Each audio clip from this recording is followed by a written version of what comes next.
Ein herzliches Hallo zu einem für mich ganz besonderen Video. Und zwar geht es um das Review-Video dieses Bikes. Ich habe das Bike jetzt schon knapp 5 Monate mit ungefähr 16.500 Kilometern drauf. War ein echt geiles Jahr. Ich freue mich riesig und ich habe mich riesig gefreut auf dieses Jahr. Weil letztes Jahr bei uns in Bayern war Motorradfahren auch ein bisschen verboten wegen Corona. Und mit den Fernreisen, also Motorradreisen allgemein in anderen Ländern durch die ganzen Reisebeschränkungen war es ja auch sehr schwer, deshalb habe ich mir einfach auch vorgenommen gehabt, dieses Jahr wird einfach gefahren, alles was geht, wann auch immer es geht. Und ja, deshalb, mit diesen knapp 17.000 Kilometern haben wir das echt gut geschafft. Deshalb ist es, glaube ich, auch eine wirklich gute Basis, um ein Review-Video zu machen. Weil in so kurzer Zeit, so weit gefahren, zumindest von meinem Händler, hat es noch keinen gegeben, der das mit diesem Moped geschafft hat. Ich glaube, es ist sonst auch relativ rar. Ich habe ja auch ziemlich alles gemacht. Ihr habt es meine anderen Videos wahrscheinlich schon gesehen. Ich bin Offroad damit gefahren. Ich war im Enduro Bucketringen. Ich war auf der Boss im Rallye. Ich war in Kroatien auf der Inlandsreise. Ich habe unterschiedlichste Asphaltarten, Untergrundarten, alles Mögliche durchprobiert. Und ja, indirekt durch meinen Fahrstil und in dem Fall auch meinen Lebensstil und meine Reisen, unsere Reisen, auch das Moped auf Herz und Nieren überprüft. Und deshalb freue ich mich, das Feedback, das ich da gesammelt habe, mit euch und der Welt zu teilen, damit ihr euch bestenfalls ein objektives, neutrales Bild machen könnt. Kurz erwähnt, wo ich persönlich relativ enttäuscht bin, aber es gibt ein, zwei Review-Videos da draußen allgemein, also eher so Teaser-Videos, bevor das Bike noch offiziell verfügbar war. Die finde ich einfach wichtige Kernelemente und vor allem auch Transparenz bezüglich wichtigen Features außer Acht lassen und diese auch einfach gar nicht kommunizieren, wenn diese gar nicht funktionieren. Traurig, weil für das Gesamterlebnis eines neuen Mopeds und eines Produktes gehört heutzutage halt alles dazu, inklusive Konnektivität, Bluetooth, Ducati Connect. Wir kommen noch dazu, ihr kennt wahrscheinlich das Video schon, ansonsten hier referenziert. Ich bin jetzt hier vorbereitet. Ich wollte das Video eigentlich zum ersten Mal bei 6.000, 7.000 Kilometern machen. Hat sich nicht ergeben, die ganze Zeit auf Reise, hab's genossen, die ganze Zeit für euch auch am Videos produzieren. Los geht's, haben wir Notizen mitgebracht, schauen wir mal. Ein ziemlich geiles Gimmick, übrigens ein Remarkable 2 und Oldschool-Notizen auf Papier. Was ist ein Remarkable 2? Echt geil übrigens, ganz kurz erwähnt. Ein kleines E-Ink-Tablet. Eigentlich eine relativ luxuriöse Version davon, wenn man auf digitale Notizen steht. Hammergeil. Irgendwann will ich auch noch dazu ein Review wieder machen. Ja, ansonsten echt praktisch, relativ schmal, kann aber nichts außer schreiben auf virtuellem Papier. Das war's auch. Das Moped. Wie wird das Review-Video ablaufen? Also zum ersten Mal will ich mein Moped vorstellen, weil ich habe bis heute noch nicht erzählt, welche Konfiguration ich eigentlich habe. Genau deshalb. Kurz zum Moped. Dann werde ich die folgenden Kategorien durchgehen. Optik fürs Erste. Genau. Wie gefällt sie mir? Wie finde ich, ist die Optik einzustufen? Subjektiv, ich weiß, aber trotzdem möchte ich euch mitteilen. Dann Straßenlage, dynamisches Fahrwerk. Wie funktioniert das ganze Baby in Einsätzen sportlich und Enduro Offroad? Auch sehr spannend. Dann Fahrassistenzsysteme, ABS, DTC, gibt es ein separates Video dazu. Hier gerne verlinkt als Infokarte. Zieht es euch gern rein, auch in diesem Video zusammenfassend erwähnt. Dann die Stabilität des Mopeds. Und zwar bei der Stabilität geht es bei mir wirklich um die Anbauteile, um alles, was so dran verbaut ist.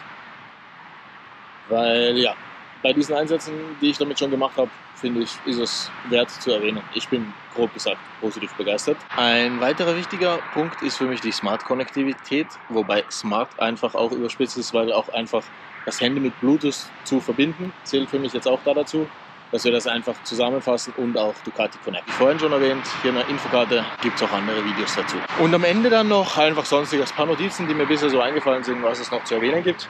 Final eine Kaufempfehlung oder auch nicht. Also die Frage, die sich mir ergibt, würde ich mit dem Wissen, das ich heute habe, das Moped nochmal kaufen. Das Moped hinter mir, was ihr seht, ist eine Multistrada V4S. Gibt auch nur diese eine Motorisierung.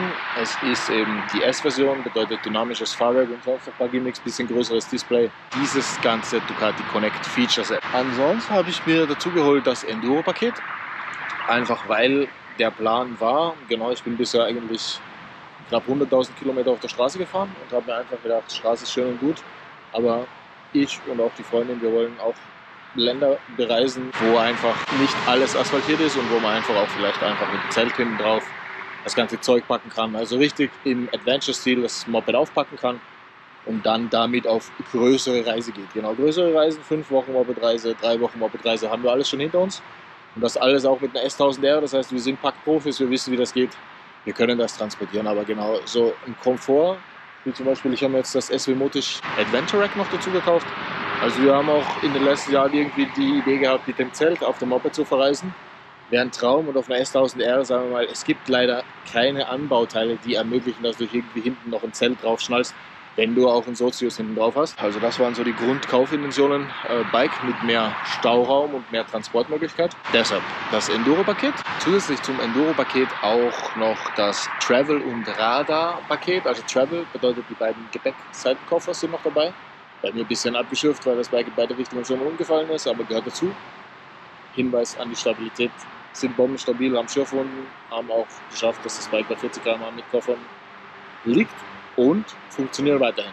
Großer Respekt dafür, finde ich genial, dafür, dass sie visuell eher nach einem Schmuckstück ausschauen, als robust zu sein. Sie sind auf jeden Fall verdammt schwer, aber dazu auch später. Wer sich das Moped im Detail ansehen will, genau was ist meine Konfiguration, geht einfach auf den Konfigurator von Ducati, auch verlinkt in der Videobeschreibung, auch mit meinem Konfigurationscode, dann kann jeder einfach das Bike sehen, wie der Listenpreis ist, genau was da alles dabei ist, was dazugehört. Zur ersten Kategorie Optik. Am Anfang des Videos habt ihr schon ein paar Eindrücke gesehen, wie sieht das Bike aus. Also ich finde, das Bike optisch hat eine 10 von 10. Womit vergleiche ich es? Oder was sind für mich wichtige Faktoren dafür? Ist es sportlich? Ja, für mich ist es sportlich. Es ist ein Riesenbomber. Ich habe das auch im Vergleich für mich schon öfter gesagt. Die S1000R für mich und die Naked Bikes, die ich davor gefahren habe, waren quasi eher in Richtung Samurai-Schwert und Präzision. Der Bock ist echt gut und du kannst ihn gut handhaben und auch sportlich fahren, auch sehr sportlich fahren. Aber er ist ein Bomber. Also mein Spitzname ist Bomber. Mein zweiter Spitzname ist übrigens Dampfhammer. Ich glaube, das ist auch der Name vom Moped. Ich bin mir noch nicht sicher, ob Steamhammer oder Dampfhammer. Ich finde Dampfhammer eigentlich cooler, weil eben der Motor einen unglaublichen Drehmoment-Punch hat. Aber auch dazu später. Also zurück zum Thema Optik. Ja, sie ist sportlich. Ja, sie sieht geil aus. Ja, sie sieht aus wie ein Adventure-Bike. Ja, sie sieht einfach trotzdem monumental aus. Also es ist einfach. Also ich finde, das ist einfach visuell ein geiles Bike. Einfach wie der Sturzbügel am ganzen Bike aussieht. Hier diese Verarbeitung. Auch diese Kiemen. Ja, während dem Fahren kommt verdammt viel warme Luft raus. Auch hier quasi unten mal erwähnt an der Stelle. Wir sind ja jetzt beim Review-Video. Hier kommt extrem viel warme Luft aus dem Motorraum rauf. Und wenn du hier beim Fahren die Hand hinhältst auf beiden Seiten, du spürst unendlich viel Hitze. Dementsprechend mir ist auch immer relativ warm bei den Füßen. Für die Optik erwähnt, hier allein die Aufmachung, hier Multistrada in der Mitte, ich finde es jedes Mal geil. Wenn ich mich hier draufsetze und einfach den Lenker sehe, deshalb ich wollte auch auf keinen Fall eine Handyhalterung am Lenker. Bombastisch, also echt bombastisch, geile Verarbeitung, schön reingraviert, hier sexy, das Display, Ducati verlinkt, der Startscreen.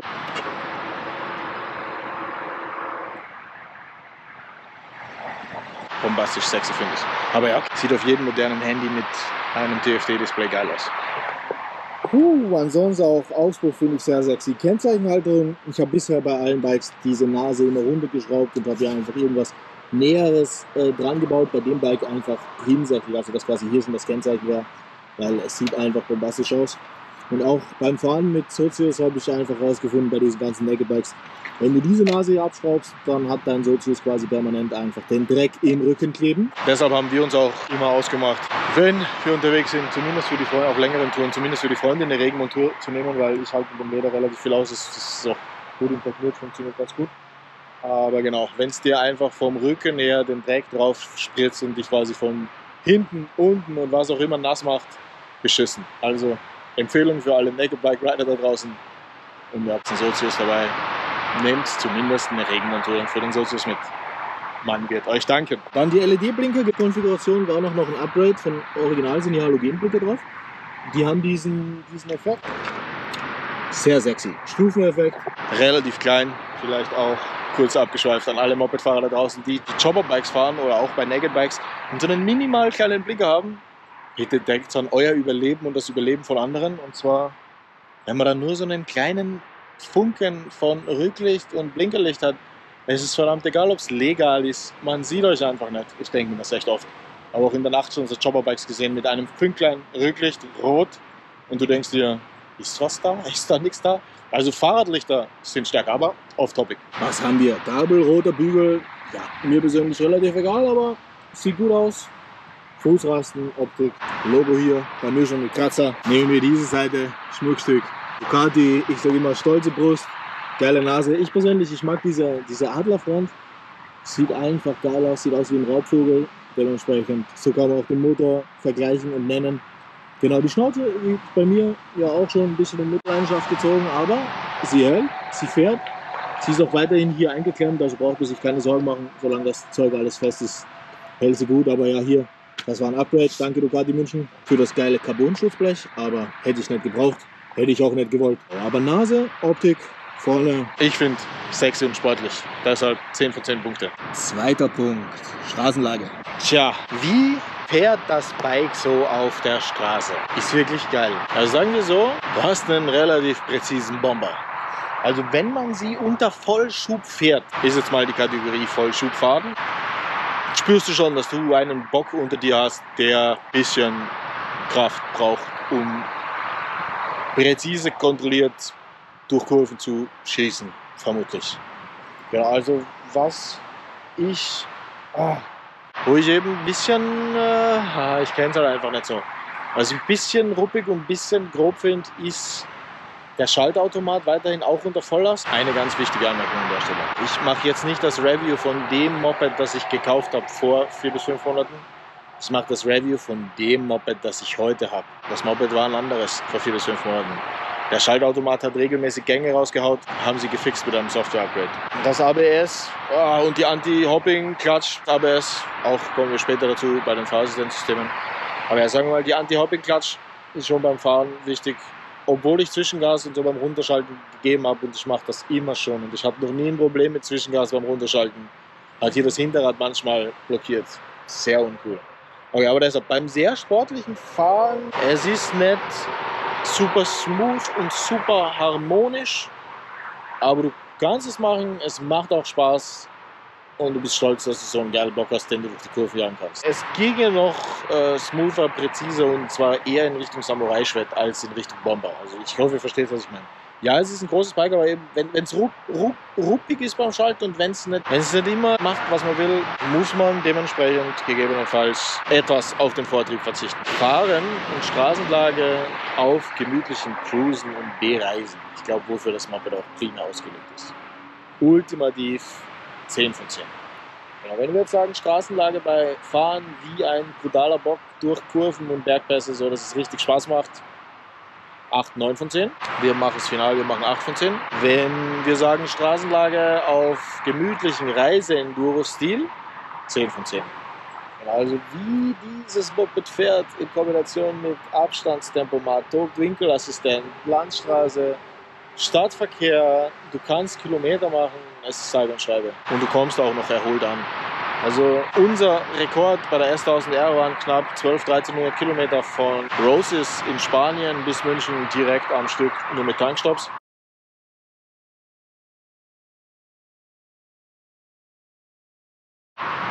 Mit dem Moped bin ich jetzt schon dreimal knapp 1000 Kilometer am Stück gefahren. Easy.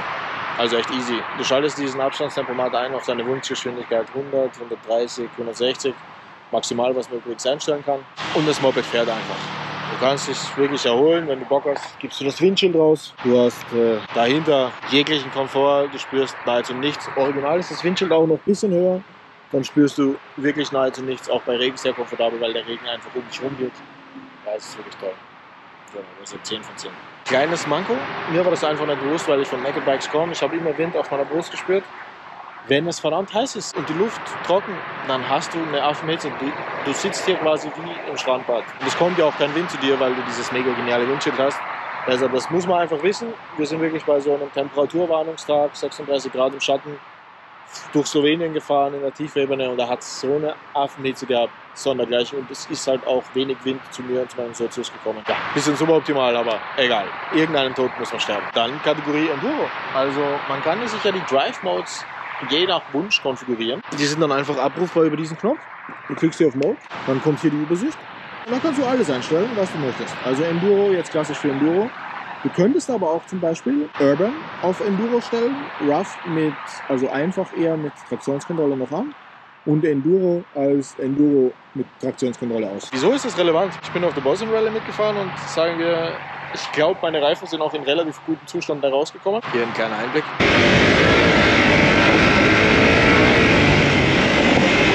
weil ich eigentlich 80% der Strecke mit der Traktionskontrolle Enduro, und zwar da gibt es zwei, also ich habe die professionellere, also die mehr Schlupfzulast gewählt fahren, also 80% mit dem Enduro TTC-Setting. Hat perfekt geklappt, bis auf eben tiefes Geröll, tiefer Sand, tiefer Schotter, wo wirklich das Moped einsinkt, wo du quasi so drüber surfen musst, da hilft halt nichts. Klar, aber da kann die Traktionskontrolle halt nicht auch entscheiden. Will ich den Fahrer retten oder will ich ihm weiter Schub geben? Sie entscheidet sich halt für den Fahrer retten, was in dem Fall für dich dafür sorgt, dass du stecken bleibst. Aber macht nichts. Gelernt, wichtige Erfahrung, deshalb manchmal braucht man auch einfach Traktionskontrolle auf. Alle anderen Fahrer nahezu, mit denen ich gesprochen habe, alle auf jeden Fall sind ohne Traktionskontrolle gefahren, klar. Dementsprechend waren aber die Reifen auch durch nach 2-3 Rallye-Tagen. So, man kann ja nicht, das habe ich mir dann am Ende gedacht, aber da war ich dann auch schon zu faul, haben wir gedacht, ist jetzt schlimm. Also man muss dann immer stehen bleiben und in die Settings gehen, um die Traktionskontrolle zu wechseln. Für so einen Einsatz wie eine Rallye jetzt kann man sich einfach die Modis so umkonfigurieren, dass du einfach auf beiden das Enduro-Setting hast und einmal mit Traktionskontrolle an und einmal mit Traktionskontrolle aus. Finde ich echt geil. Dann kannst du auch während dem Fahren wechseln. Also macht es ein bisschen smoother, weil man kriegt Offroad schon ein Gefühl, wann jetzt eine Stelle kommt, wo du halt wirklich keine Traktionskontrolle brauchst. Also fahren Offroad-technisch, Bombe. Also auch wirklich genial. Hat alles mitgemacht, hat riesen Spaß gemacht. Fährt wie eine Eins über Stock und Stein, durch Furchen, durch Wasser. Grandios, wirklich grandios. Mit den Reifen gibt andere Videos dazu, genau. Anarchy Wild habe ich drauf gehabt, Offroad. Straßentechnisch habe ich jetzt den Anarchy Adventure, muss auch wirklich sagen, ist für mich perfekt. Ich finde, passt wirklich super zu dem Bike. Hat eine eben ein bisschen weichere Gummimischung als die Pirelli-Reifen, habe ich mir sagen lassen bei Ducati. Und ja, bei mir geht es nur um Grip auf der Straße, also ich brauche keinen härteren Gummi, wenn er mir keinen Grip bietet, wenn ich ihn brauche. Also ich bin perfekt, bin mit dem Bike jetzt die Tage auch mal mit dem Knie am Boden auf die Kurve gefahren, war grandios, fühlt sich geil an, der Reifen macht's mit. Also was will ich denn mehr an Grip und an Leistung und Performance haben als so einen Reifen? Reicht perfekt und dazu auch eine geile Optik, passend zu dem Bike. Und was ich wirklich geil finde, aber so ist es halt, ist doch perfekt. Wenn du mit dem Knie am Boden fährst und der Reifen hat noch immer ein bisschen Spiel nach oben, dann heißt das, alles ist geil. Du hast noch Puffer und wenn du mal wirklich auf Schub fahren willst, gehen sogar noch ein paar Prozente mehr. Straßenlage, das war's. Geiles Bike, hammermäßig. Dann Fahrassistenzsystem. Ihr habt es schon gesehen und ihr habt es gehört, wenn ihr meine Videos verfolgt. Ansonsten schaut gerne auf meinem Kanal einfach andere Videos im Bereich DTC, ABS und was es da so gibt. Ich sage so, die Fahrassistenzsysteme funktionieren perfekt, wenn sie richtig konfiguriert sind. Das Problem ist, ich zweifle ein wenig an der Standardkonfiguration der Modes, wenn du das Moped holst. Wir sind halt als unsere erste Reise, also direkt, wir haben das Moped gekriegt und wir sind direkt 5000 Kilometer damit gefahren auf einer Kroatien-Reise. Was mir und uns dabei aufgefallen ist, sowohl im normalen Touring-Mode, als auch besonders im Sport-Mode, was sind die Unterschiede, gehe ich gerne gleich drauf ein, hat das Moped hinten Schlupf gehabt und dazu der Pirelli Scorpion 2 als Standardbereifung. Eben, deshalb bin ich nicht glücklich mit dem Reifen gewesen und bin auch weiterhin nicht glücklich, ich werde ihn nicht mehr aufziehen. Du fährst einfach bei einer Kreuzung weg nach links, eine große Kreuzung, zweispurige aus allen Richtungen, 3 Ausfahrten, auf einer stehst du. Und du gibst einfach dezent Gas, du willst halt einfach fahren und dir rutscht der Arsch weg. Mit so einem Gepäck, uncool. Deshalb habe ich ein spezielles Video darüber gedreht und muss sagen, wenn die Traktionskontrolle, ich schaue jetzt nochmal nach, Auf 6 von 8. das ist das loweste Setting, das es gibt. Funktioniert alles perfekt. Du siehst auch, dass es eingreift. Manchmal spürst du auch, dass es eingreift. Manchmal siehst du es nur blinken, du spürst nichts davon. Du hast eigentlich absolut keinen Leistungsverlust. Funktioniert alles perfekt und ich würde sagen, es ist für alle Straßen und Straßenverhältnisse geeignet. Das Spannende, das ist nicht die Standardeinstellung. Für den Touring Mode ist die Standardeinstellung 5 von 8 und für den Sport Mode 4 von 8. Das ist nur die Standardeinstellung gewesen für den Urban Mode. An alle Leute, die einfach das Review-Video schauen, weil sie sich denken, ich will mir ein paar Bike-Review-Videos reinziehen und einfach überlegen, ein neues Moped zu kaufen. Meine Empfehlung an alle da draußen, wenn ihr ein neues Moped kauft, egal von welcher Elektronik, von welchem Hersteller ihr kommt, habe ich für mich gelernt, und ich bin dankbar, dass ich diese Weisheit in mein Leben weiter raustragen kann. Fangt mit der niedrigsten und softesten Traktionskontrolle-Stufe an. Fahrt mit dem Moped. Wenn ihr denkt, Leistungsverlust oder es regelt zu viel oder es passt mir nicht, nehmt die nächst höhere Stufe. Aber tastet euch quasi vom softesten an die sportlicheren Settings ran. Dasselbe auch für ABS. Wieso auch kurz in diesem Video erzählt. Wieso möchte ich euch das mitgeben? Ich bin hergekommen von einer BMW, ich habe es in einem anderen Video schon erwähnt, deshalb sorry für alle Leute, die es doppelt hören. Ich komme von einer BMW, bin immer Dynamic gefahren, habe mich dort über Road ist standardmäßig eingestellt gewesen, also das softeste, also außer Rain, das softeste Setting bei BMW. Road hat mir nicht gepasst, habe immer gespürt, also ich komme von keiner Traktionskontrolle quasi auf Road und denke mir, okay, regelt mir zu viel, macht Dynamic. Dynamic hat immer perfekt funktioniert, nie an irgendwas gezweifelt. Komm hier zu diesem Moped und bin in der Erwartung, dass die Technologien ja den Fahrer schützen wollen und in jedem Fall als Traktionskontrolle immer die Traktion kontrollieren, dass das alles safe bleibt. Davon ausgegangen, dass Performance bei Ducati gleichzusetzen mit Dynamic bei BMW ist. Hieß es nicht. Performance bei Ducati, ich zeige euch das. Das ist der Schieberegler, von dem ich spreche. Links seht ihr Performance, rechts seht ihr sicher und stabil. Offroad ist noch eine eigene Kategorie, lassen wir jetzt außen vor. Wenn ihr davon ausgeht, dass Performance gleich Dynamic ist, es ist falsch. Tut es nicht. Und es kann euch, sprechen wir nicht aus. Fangt beim Software-Setting an. Also ich habe hier, wie gesagt, keinen Leistungsverlust. Performance ist grandios, es beschleunigt ohne Limits. Und es macht einfach riesen Bock, mit dem Bock zu fahren. So viel zu DDC.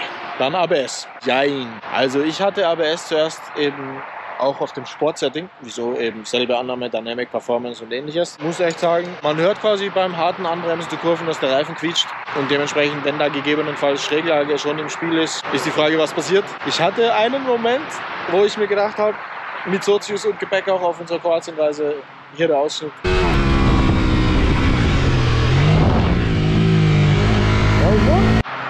Verdammt, Arsch weggerutscht, genau. Ich weiß bis heute noch nicht, war es jetzt die Anti-Hopping-Clutch, zu der wir gleich noch kommen, oder war es das ABS-Setting? Auf jeden Fall, ich habe das ABS auf 3 von 3 gestellt und hatte es seitdem nie wieder, würde ich jetzt sagen, hängt also mit dem ABS-Setting zusammen. Aber auch Ducati hat mittlerweile ein neues, also 2 Updates habe ich auf dem Bike schon gekriegt, was die Bike-Firmware-Software angeht. Da sagen sie auch immer, sie haben Schaltautomat, Anti-Hopping-Clutch und das alles hängt irgendwie zusammen, haben sie da schon daran geschraubt. Vielleicht auch ABS und DDC. Seitdem hatte ich nie wieder Probleme. Ich review heute das Bike, das ich am 12. Juli referenziere und dementsprechend heute hat man damit mit ABS 3 von 3 Setting kein Problem mehr. Anti-Hopping-Clutch. Was ist das Problem damit? Ihr habt es schon gehört. Also beim Runterschalten blockiert manchmal das Hinterrad, finde ich extrem uncool. Sollte nicht passieren. Passiert nie mit Schaltautomat, klar. Aber wie gesagt, ich hatte am Anfang Probleme mit dem Schaltautomat, besonders beim Runterschalten war er ultra ruckelig, ist heute auch nicht mehr. Und dementsprechend habe ich eigentlich immer selber geschalten. Und beim selber Schalten ist trotz Zwischengas quasi dazu gekommen, dass das Hinterrad blockiert. Wie auch immer das möglich ist, sollte auch die Anti-Hopping-Clutch oder auch das Zwischengas verhindern. Es hat aber nichts von beiden verhindert. Das ist halt wirklich blöd. Dann gibt es natürlich noch den Abstandstempomat und den Totwinkelassistent. Bei beiden gibt es absolut nichts auszusetzen. Funktioniert astrein von Anfang bis Ende. Also soweit perfekte Technik, was das angeht. Wenn man in Kurven, aber das muss man nicht, das muss man auch wissen, genau, wenn man in Kurven und auch bei langsamer Geschwindigkeit so durch Orte den Abstandstempomat anlässt, kommt es manchmal dazu, dass er quasi den Kontakt zum Vordermann verliert und dann beschleunigt. Das ist ein sehr ungutes Gefühl. Man kriegt aber auch mit der Zeit ein Gefühl, wann das auftritt und wann nicht, wann man dranbleiben kann. In so einem Zustand einfach vor natürlich. Aber du kannst ja jederzeit bremsen, das wieder manuell steuern, dann funktioniert das alles perfekt. Also 10 von 10 Punkte, was das angeht.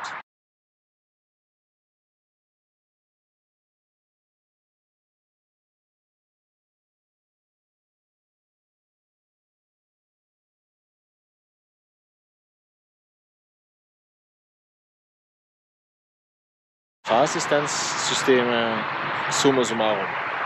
Also ich bewerte, wie die Technik funktioniert, wenn man weiß, wie man sie richtig einstellt. Das ist 10 von 10. Ich würde sagen, das funktioniert alles perfekt. Das Problem, erkundigt euch vor dem Kauf beim Händler, auch was er empfiehlt, fragt speziell nach in die Richtung. Ich hatte zum Glück noch nie Probleme mit dem Setting. Bei dem Bike habe ich sie jetzt bitter erfahren, also uns hat es hingelegt mit dem Moped damals beim Beschleunigen im ersten Gang auf gerader Spur mit 40 km/h, weil der Drehmoment-Punch einfach so reingeschossen ist, dass der Arsch sofort weggerutscht ist und das DDC-Setting in dem Performance-Setting, wie ich es gehabt habe, einfach nichts geregelt hat. Steht auch im Handbuch, erlaubt Ausbrechen des Hinterrads. Die Frage ist halt, wie viel Ausbrechen interpretiert man da? Bei der BMW habe ich auch gespürt, manchmal bricht es leicht aus. Haben mir gedacht, okay, leichtes Ausbrechen natürlich, nein. Wenn in der Ducati-Anleitung steht, erlaubt Ausbrechen des Hinterrads, heißt das, du hast quasi keine Traktionskontrolle. Denk daran. Sehr geil. Hier gibt es gerade Moped-Übungseinheiten am Parkplatz. Finde ich super.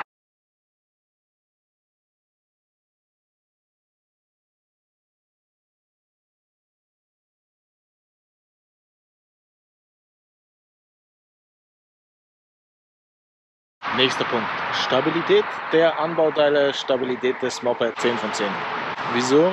das Bike hat alles mitgemacht. Also auch, wenn wir es bei 40 km/h auf die Straße gelegt haben, es kurz hangseitig links die Wiese berührt hat, es danach auf der Straße gelegen ist. Die Koffer haben leichte Schürfwunden.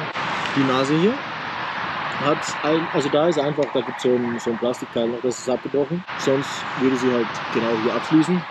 Ansonsten Stützbügel, perfekt. Was ich noch vermisse, hier Stützbügel für die anderen Multistradas gibt es das. Ich bin mir sicher, die kommen hier auch noch dazu. Dann, falls es überkippt, deshalb hier auf der Terre France habe ich diese kleine Schürfwunde gekriegt, weil es da eine Spurrille in der Wiese auf einem Wiesenweg, Feldweg gegeben hat. Ist sie quasi einmal übergekippt, aber sonst auch alles in Ordnung. Also diese Teile halten unglaublich viel. Die Spiegel halten perfekt, also unfassbar. Also sagen wir so, bei meinen Naked Bikes bisher bei der Z1000, S1000R gesamt, ich habe mindestens schon 4 Außenspiegel einfach verloren. Primär, weil es sie einfach abgerissen hat, leider. Es tut mir sehr leid, die Geschwindigkeit macht es aus, ich kann nichts dafür. Ich hatte auch immer diese Spiegel, die nach unten montiert sind. Spiegel leiden eigentlich immer, wenn das Moped umfällt. Bei diesem Spiegel gibt es absolut nichts. Auch bei der Boston Rally haben die einfach Hecken, Bäume, Äste, alles haben sie abgekriegt. Das Bike ist auch 3-mal auf der Seite gelegen. Spiegel geht's gut. Hebel geht's gut, den Schutzbügeln geht's gut, dem Schutzbügel hier geht's gut. Dem Bike geht's gut, alles perfekt. Also wirklich 10 von 10. Was es gegeben hat, 2 Verluste gibt es mittlerweile zu verzeichnen. Und zwar einmal habe ich den Unterbodenschutz für den Bremshebel leider zerstört. Gibt ein eigenes Video dazu, gerne hier verlinkt. Ist einfach Pech. War quasi ein betoniertes Rohr, wo ich drüber gefahren bin und aufgesessen bin. Wahrscheinlich vom Winkel genauso, dass es halt den erwischt hat. Der ist relativ tief gelegen, hat mir auch Ducati gesagt. Eigentlich ungünstig positioniert, weil er halt hydraulisch ist und relativ an der tiefsten Stelle. Ich kann ihn kurz zeigen. Hier ist er. Ihr seht quasi hier der große Unterbodenschutz vorne und hier der Unterbodenschutz für dieses Teil. Ich sehe, das hat schon wieder hat auf jeden Fall wieder 2 Kratzer abgekriegt, aber hat standgehalten. Sehr geil. Und ja. Den hat es einmal erwischt quasi, hat aber nur die Mutter, also die Schraube gelöst für den Öldruck. Öl ist auch rausgerollen, aber hat geklappt quasi, das einfach wieder festzuschrauben, neues Öl nachzufüllen, entlüften. Und das Teil kostet 20 €, Aluminium, perfekt, also deshalb danke. Dafür voll in Ordnung, finde ich. Darf passieren, ist okay. Minimal ungünstig positioniert, aber lassen wir einfach. Dann auf der Boston Rally hat es den hinteren Kennzeichenhalter abgerissen. Deshalb ist das jetzt hier Version 2. Was ich gelernt habe und auch gesehen habe auf der Boston Rally, also bei vielen haltet, muss man so sagen, viele schrauben aber einfach ihr Kennzeichen bei solchen Events ab und machen entweder einfach was aus Papier drauf. In Boston war das wohl in Ordnung, aber man könnte der Polizei auch einfach sagen vor Ort, man hat es verloren. Nein, kein guter Plan. Viele machen einfach was aus Papier drauf oder irgendwas Improvisiertes oder befestigen es ultimativ. Also jetzt im Nachhinein, es ist die Frage, willst du legal sein oder willst du nicht legal sein? Wahrscheinlich würde ich jetzt, wenn man weiß, man fährt wirklich 90% Offroad oder 98% Offroad, einfach das Kennzeichen runterschrauben. Dann fehlt einfach viel Gewicht, was hinten wippt. Und ich würde hoffen, dass es hält. Einfach, das Kennzeichen ist zwar nicht schwer, aber es ist halt relativ hinten außen positioniert. Und in der Hoffnung, dass quasi das Gewicht an der äußersten Stelle wegfällt, dass dann einfach deutlich weniger Belastung ist und es hält. Ich würde mal davon ausgehen, deshalb in Zukunft, wenn ich so ein Event plane, würde ich das Kennzeichen abschrauben. Jetzt der Schmerzpunkt. Konnektivität. Ducati Connect, Bluetooth. Und zwar, ich muss es erwähnen, weil es auch eine sehr schmerzhafte Leidensgeschichte ist. Also am Anfang, wie ich das Moped gekauft habe, hat quasi erst bei jedem 3. Mal fahren einfach mein Handy gelöscht. Bedeutet, man koppelt das Handy, man kann damit Musik steuern. Die über Bluetooth übertragene Lautstärke ist auch deutlich zu gering während dem Fahren, also du hörst oft einfach nichts. Ist schade und wird im Internet auch oft schon angesprochen. Kann ich nur bekräftigen, das ist auch weiterhin so. Genau, aber früher hat es einfach mein Handy gelöscht. Das ist halt extrem ärgerlich. Weil du kommst halt ran, willst du einfach fahren, dein Handy ist da, du willst Musik weiterschalten, alles. Du hast dir dein Headset auch gekoppelt, es funktioniert nicht, weil einfach dein Handy wieder da ist. Musst du also stehen bleiben, musst es neu koppeln, musst es aus dem Handy wieder rauslöschen. Es ist ein Trauerspiel. Es ist ein Trauerspiel gewesen. Heute hält es. Und zwar nicht endlos. Aber ich würde sagen, wenn man das Handy koppelt, hält es jetzt 3-4 Wochen, danach ist es gelöscht. Ist besser. Ich bin mir auch nicht genau sicher, woran es liegt. Subjektiv habe ich mir einmal zusammengereimt, ich habe es noch nicht länger evaluiert. Ich habe mittlerweile einfach wirklich kein Handy gekoppelt. Es stresst mich einfach. Und ich will beim Mopedfahren Fahrspaß, Vergnügen, Freiheit, Freizeit. Ich will keinen Stress beim Mopedfahren. Das ist die oberste Regel. Es ist ja einfach ein Hobby, das Spaß machen soll. Und deshalb habe ich einfach gar kein Handy mehr gekoppelt. Was ich mir davor noch gedacht habe, ich glaube, wenn man, ja, es ist ganz traurig und so, meine Vermutung ist so, wenn man das Moped startet und wartet, die Zündung geht an, das koppelt sich, dauert ca. 1 Minute und dann losfährt, dann geht das alles. Wenn du die Zündung anmachst, den Startknopf drückst, bevor das Moped gestartet ist und losfährst, ist die Wahrscheinlichkeit höher, dass es das Handy löscht. Ich weiß nicht, ob das möglich ist, aber das ist mein subjektiver Eindruck. Vielleicht aber auch einfach falsch. Ein weiterer Schmerzpunkt, Ducati Connect. Für mich war wirklich diese ganze Konnektivität einer der wichtigsten Kaufgründe und Entscheidungsgründe. Also ich komme von einem Moped, das hat einen original analogen Tacho, es hat keine Konnektivität, kein Bluetooth, kein nichts. Ich wollte auch nie ein Handy irgendwie an dem Lenker montieren, weil ich sage, es ist Ablenkung. Und deshalb habe ich mich bei diesen Mopeds, die für mich in Frage gekommen sind, umgeschaut. Und das war, finde ich, das geilste System. Im Sinne von, du koppelst dein Handy, es funktioniert, du hast eine Karte, du kannst auch die Routenplanung entspannt am Handy machen. Es ist Cicik, ich bin nicht wirklich begeistert von Cicik, aber irgendwie hat es immer funktioniert. Aktuell funktioniert es bei mir zu 0%. Es zeigt immer eine falsche Location an. Ich habe es schon 3-mal neu installiert in den letzten 4 Monaten und auch 10 GB Kartenmaterial neu downgeloadet, also komplett neu installiert. Es funktioniert nicht. Letztens, wie ich nach Bosnien gefahren bin, habe ich mir gedacht, ich gebe wieder mal einen Versuch. Da waren 2 Updates oder 3 in der Zwischenzeit. Bin hier in München losgefahren, denke mir dann in Salzburg, wieso spricht's nicht? Schau in Salzburg, das Handy denkt noch immer, ich bin in München. Das Handy nicht, nur Cicik denkt, ich bin in München. Du öffnest Google Maps, es zeigt an, du bist in Salzburg. Du öffnest Kalimoto, es zeigt an, du bist in Salzburg. Cicik sagt, du stehst noch immer in München hier am Ring. Verrückt, es ist voll sinnlos. Es macht nur Stress und es bringt nichts. Ein Wahnsinn, ich quatsche hier echt schon lang. 2. GoPro-Akku. Dementsprechend, ihr habt es gehört, es ist sehr mühsam und man kann sagen, Ducati Connect kann man nicht verwenden. Ein weiteres Problem, aber das ist eigentlich komplett zu vernachlässigen, die Verbindung klappt oft gar nicht. Also du musst ja am Handy aktiv bei jeder Fahrt, nach jedem Stopp, sobald die Zündung aus ist, musst du dein Handy rausnehmen, die App öffnen, in Vordergrund, warten, dass der Verbindungsaufbau mit dem Moped geklappt hat. Problem, weil der Verbindungsaufbau am Anfang, wie ich das Moped gekauft habe, hat es zu 1 bis 5% geklappt. Mittlerweile, ich habe 2 Handys, mit denen ich es regelmäßig teste. Bei dem einen Handy geht es zu 0%. Beim anderen geht es beim ersten Mal relativ verlässlich, aber es ist sinnlos. Ich habe doch keine Lust nach einem Tankstopp oder vor einer Tour, wenn ich mich wirklich aufs Fahren freue. Die erste Erfahrung war vor dem 1000 Kilometer Service. Ich habe 2 Stunden investiert mit meiner Freundin, alles Mögliche durchzuprobieren. Vor der Abfahrt hat man den ganzen Plan durcheinander gebracht, die Verbindung aufzubauen. Es hat nicht geklappt. Und am Ende habe ich gesagt, verdammt, ich fahre akustisch, wie ich immer gefahren bin. Nichts sichtbar, keine Routennavigation, einfach hier links, hier rechts, klappt. Stressfrei. Hab Freude am Fahren gehabt, bringt aber nichts, wenn ich das Moped primär wegen dem Grund gekauft habe. Also Verbindungsaufbau klappt auch noch nicht oft in der Regel. Aber es ist auch egal, ob der Verbindungsaufbau klappt, weil danach, wir Mopedfahrer fahren ja bei Schönwetter. Bei Schönwetter funktioniert das Ding nicht, weil es zu heiß wird. Das ist das Killerkriterium, also es ist nicht zu gebrauchen. Das waren jetzt die Punkte bezüglich Smart-Konnektivität. Ganz grob vielleicht noch zu erwähnen. Was ist das Grundproblem? Das Grundproblem ist die Hitzeentwicklung. Das heißt, ich rechne auch nicht damit, dass es eine Lösung gibt. Deshalb habe ich mir jetzt auch eben von Iconic Parts und mit Quadlock in Kombination diese Halterung hier montiert. Mega geil, man kann das Handy oben einstellen und dann hast du 2 Displays. Habe ich bei der GS eigentlich nicht gemacht, aber bei der GS gefällt mir der ganze Vorbau nicht so ganz. Hier, es ist jetzt geil, du hast 2 Displays, es sieht schick aus. Ich habe hier noch einen 12 Volt Doppel-USB-Charger, kann das Kabel hier ranhängen. Geht einfach, geht schlicht, funktioniert stressfrei, ist eine Lösung, mit der ich persönlich glücklich geworden bin. Wird es in Zukunft eine Lösung dafür geben? Ich habe keine Ahnung. Ich habe von anderen Mopeds gehört, wo sie im Nachhinein so eine Display-Einheit, die eine Software darunter laufen hat, geändert haben, dass es das Android Auto und CarPlay unterstützt. Ich habe keine Ahnung, ob man darauf Hoffnung investieren soll. Ich habe keine Ahnung, ob man darauf warten soll. Ich persönlich habe entschieden eben nein. Das weil ich mir die andere Haltung gehört. Es ist vielleicht technisch möglich. Ich kann das auch nicht beurteilen. Je nachdem, welche Software da drauf läuft, wie viel Speicher die haben, welches Betriebssystem da drauf läuft, ob das Koppeln ist. Ich glaube, diese Main Unit ist relativ gut ausgestattet. Es gibt ja WLAN hier, es gibt Bluetooth hier. Es hat ein geiles Display. Ich glaube, viel wäre möglich. Ducati, bitte fix es. Es wäre mega geil, wenn es klappen würde. Auch mega geil für alle anderen Käufer. Falls es jemals so weit kommt, dass irgendwas in die Richtung besser funktioniert, ich halte euch am Laufenden, deshalb gerne abonniert diesen Kanal, dann bleibt ihr bei sowas am Laufenden. Das ganze Ducati Connect, es ist ein Trauerspiel. Also das Display des Handys muss immer an sein. Dadurch impliziert es auch, es muss immer geladen sein und es muss bestenfalls auch in dieser Box, die Ducati dafür vorgesehen hat, drin liegen und das macht nur Probleme. Genau, also hier gibt es eine Ladebuchse, falls ihr das noch nicht kennt. Genau, kann man hier einfach öffnen. Ist nicht 100% Wasser, luftdicht, was auch immer, aber es ist isoliert, es bleibt auch trocken drin. Aber wie ihr seht, Staub zum Beispiel von der Bosnien Rallye unendlich viel da drin. Aber ja, okay, es gibt hier diese Ladebuchse. Da drinnen muss das Handy liegen mit eingeschaltetem Display und es darf nichts das Display berühren. Weil bei jeder Berührung die Gefahr besteht, auch bei jedem Tastendruck an den physischen Knöpfen am Gerät. Und du kannst die App beenden, du kannst irrtümlich auf den Homescreen gehen, wenn du den Home-Button drückst.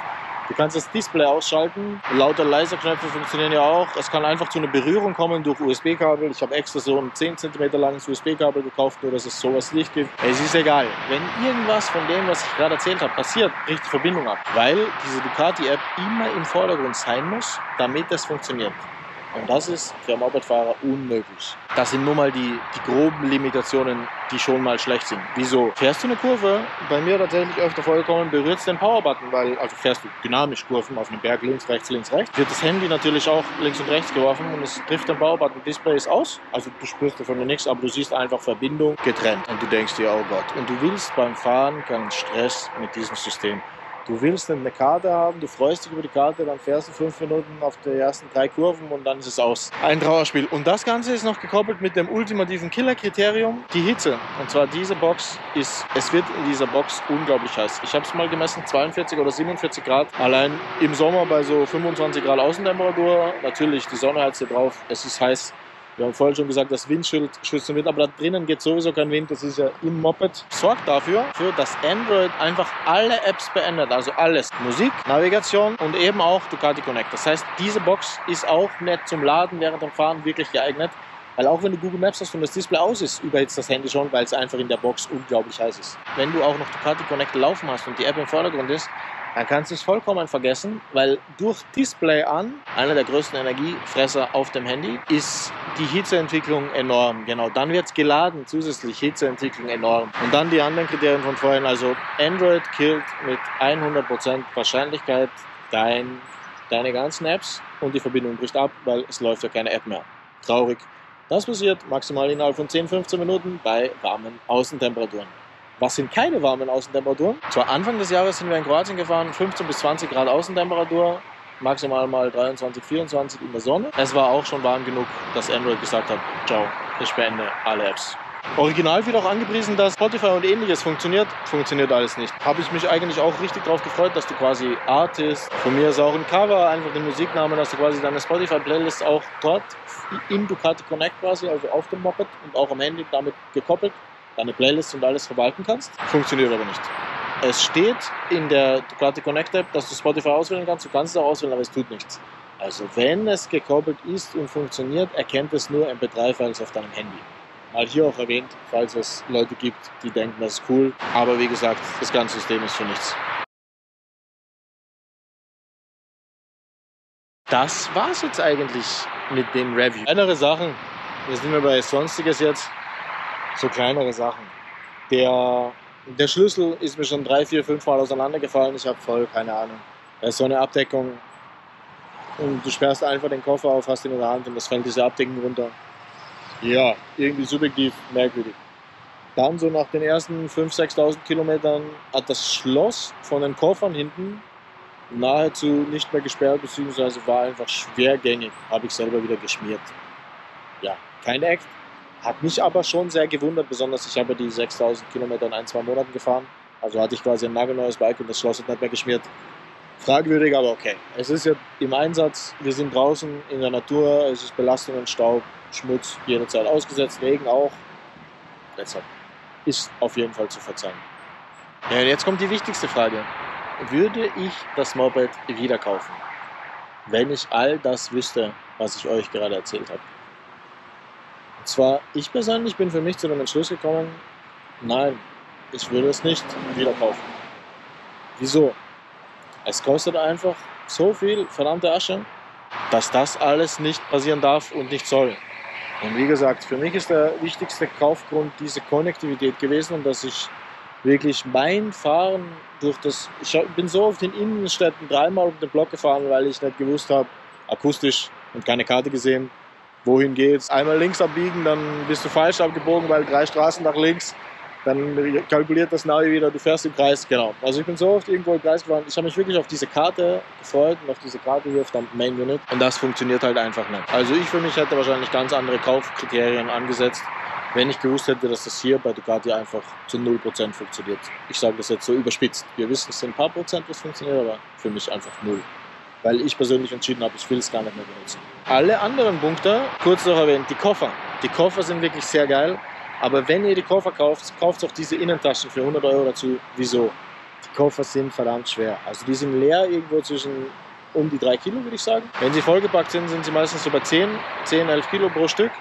Und wenn du dann links und rechts einen Koffer tragen musst, ich weiß nicht, ob es sperrig ist, 10 Kilo sind eigentlich nicht so schwer, 20 vielleicht mehr, aber ja, es ist eine Qual. Also 100 Meter diese Koffer zu schleppen, das ist dort, wo mein Moped in der Regel steht und meine Wohnung, ist die Grenze für mich. Und ich würde sagen, ich bin relativ sportlich und ich schleppe eigentlich gern schwere Gewichte. Deshalb, wenn du mehrtägige Touren machst und du musst jeden Tag diese Koffer ins Zimmer schleppen und wieder raus, ist es verdammt mühsam, es macht keinen Spaß. Du denkst dir schon wieder, oh nein, wieder diesen schweren Koffer schleppen. Und das Ding ist, allein schaffe ich es quasi nicht mehr, wenn ich auf Tour gehe, alles zu schleppen. Weil ich habe in der Regel den Helm, ich habe den Tankrucksack und ich habe die 2 Koffer. Und die 2 Koffer brauchen quasi alles an Kraft, um es zu schleppen. Und du brauchst auch die ganze Hand, um den Koffer zu halten.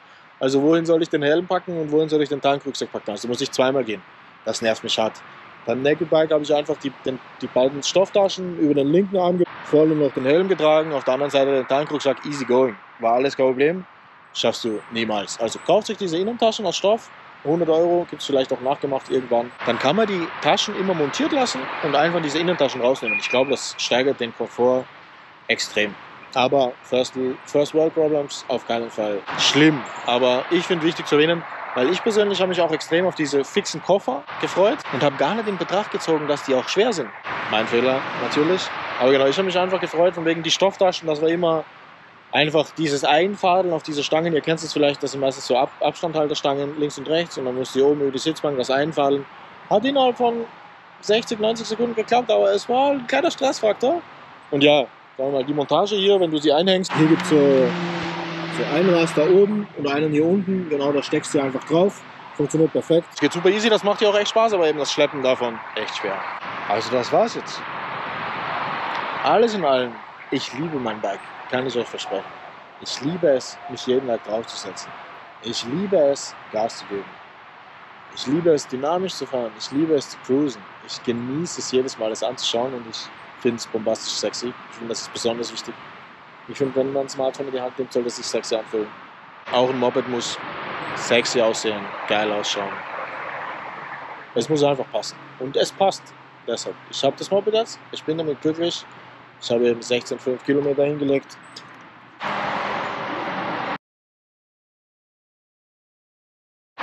Ich werde noch einige Kilometer mehr damit fahren. Ich habe richtig Bock auf der Straße, Offroad, bei Touren, sportlich. Es passt. Soweit alles. Also wenn ihr damit leben könnt, dass es keine Konnektivität gibt, wenn ihr damit rechnet, so wie bei Autos früher, man hat immer gewusst, das integrierte Navi ist beschissen, es funktioniert alles nicht, das Display ist träge, all diese Sachen. Wenn ihr einfach sagt, ich kaufe das Moped nur wegen dem Fahren, dann ist es euer Bike. Es ist sportlich, es ist dynamisch, es sieht geil aus, es ist ein Bock, du kannst unendlich Kilometer damit machen. Du hast alles, was du brauchst. Aber wenn du Wert darauf legst und auch davon angetan bist, von dieser Konnektivität, vergiss es, kauf es nicht. Das macht immer Frust. Versuch es auch nicht, dass es zu fixen ist. Es ist nicht zu fixen. Ansonsten, ja, die Bedienung, die Hebel, sonstiges, alle Einstellungen, die man hier machen kann, sind soweit transparent. Bezüglich dem TTC-Setting kann man erwähnen, was sie hier eingebaut haben, ist eigentlich ein Track-Setting. Es gibt keinen eigenen Track-Mode. Das loweste, performanteste Setting für Traktionskontrolle ist einfach Track-Mode, muss man wissen. Es gibt auch unbedingt noch zu erwähnen, eben 16.500 Kilometer beim Moped. Funktioniert alles wie am ersten Tag. Es ist eigentlich nur besser geworden, was doch glorreich ist.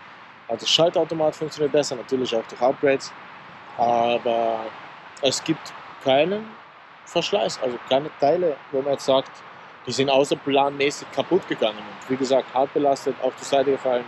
Alles funktioniert, alles haltet, alles liefert ab, wenn man es braucht. Finde ich top, finde ich genial und ist sehr positiv. Ich habe besonders auf der Boston Rallye habe ich Geschichten von KTM-Mopeds gehört, die alle möglichen Probleme hatten. Sie haben die Bremse gezogen, es hat nicht mehr gebremst. Ziemlich fatal. Genau, Schrauben sind einfach beim Original-Moped verloren gegangen oder rausgefallen und dann ist ein Teil abgefallen. Vielleicht Schauergeschichten, aber ja, ich kenne es auch anders. Bei meiner ersten ER6N ist ein Pleuel abgerissen. Bei meiner Z1000 ist das Getriebe bei 30.000 im Arsch gewesen, aber okay, das ist erst später. Das werden wir alles noch sehen. Aber ja, genau. Also es hätte auch schlechter laufen können, auf jeden Fall.